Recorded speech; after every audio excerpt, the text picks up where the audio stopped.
Could a Neanderthal be a pop star?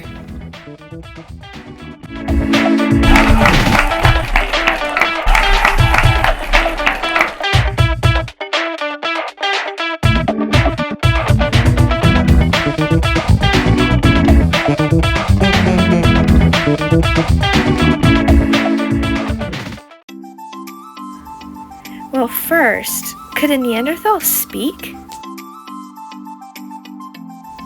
Some of our close relatives have forms of communication too. Chimpanzees actually use gestures to talk to their fellow group members. They use their arms and hands to initiate grooming or for baby chimps to climb on their mother's back. How cool! But communication is different from language, right?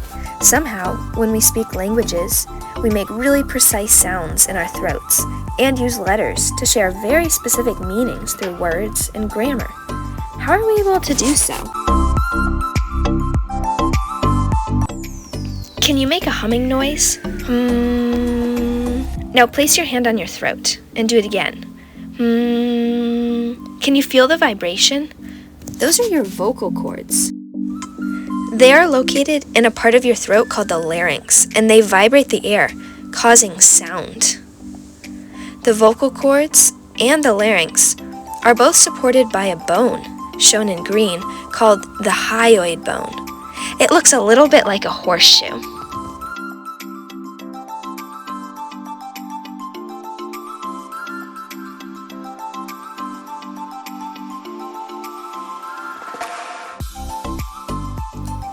Chimpanzees have a larynx too, but it's located much higher in the throat than modern humans. Neanderthals also had a larynx. The larynx and vocal cords of Neanderthals are a little bit higher in the throat, but mostly resemble modern humans. But there's more to language than the anatomy of the throat. We need our brain to think and plan what to say. There's actually a region of the brain called Broca's area that allows us to speak. You can see it right there on the diagram of the brain. Neanderthals had this region as well. But how does the brain tell our throat and mouth to speak?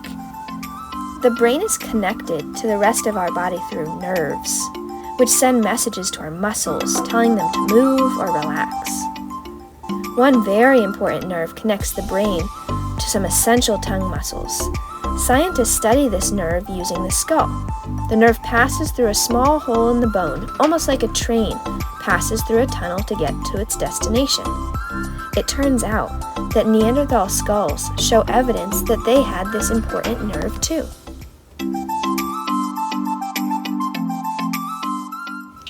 So, what would Neanderthals sound like anyhow? Computers can make guesses.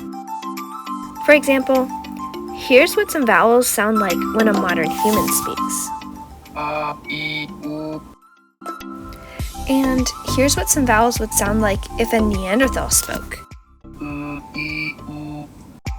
Wow, that's amazing to hear. So, could a Neanderthal be a pop star? Well, they had all the tools to speak. They had a larynx and vocal cords.